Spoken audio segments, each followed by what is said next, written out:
It's been 6 weeks since Cyberpunk 2077 launched. What appeared to be an early success thanks to early reviews of a more stable PC release quickly descended into a hot mess as soon as it hit Xbox and PlayStation. Even now, the dust hasn't settled. CD Projekt Red is now the subject of a second class action lawsuit, while stores have started shifting the game at half price.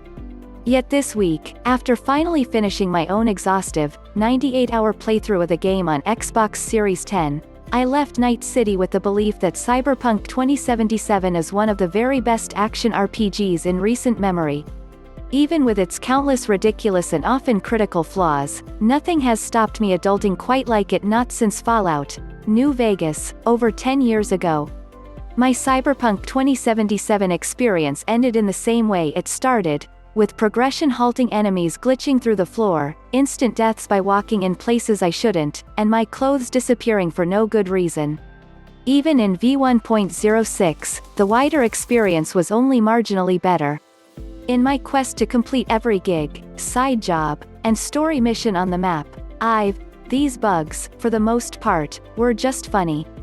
However, so many deeper problems exist, especially on consoles, and I'm not even talking about the shocking issues facing those with base PS4s and Xbox Ones, where the game looks and performs like an impressionist painting.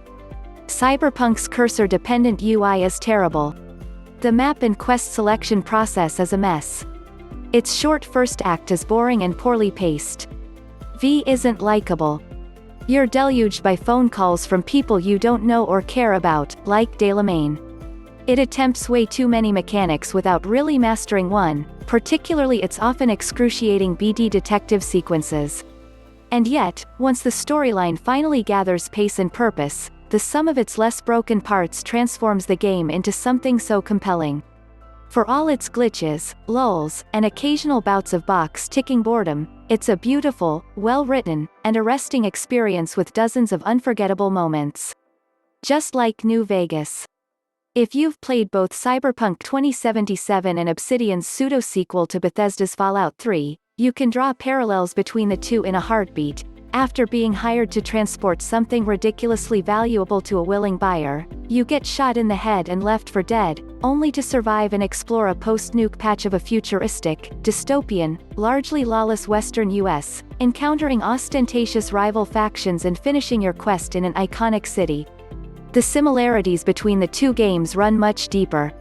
Back in 2010, New Vegas was an incredibly exciting proposition, especially as it came out just 2 years after the runaway success of Fallout 3. But some fans felt let down upon release.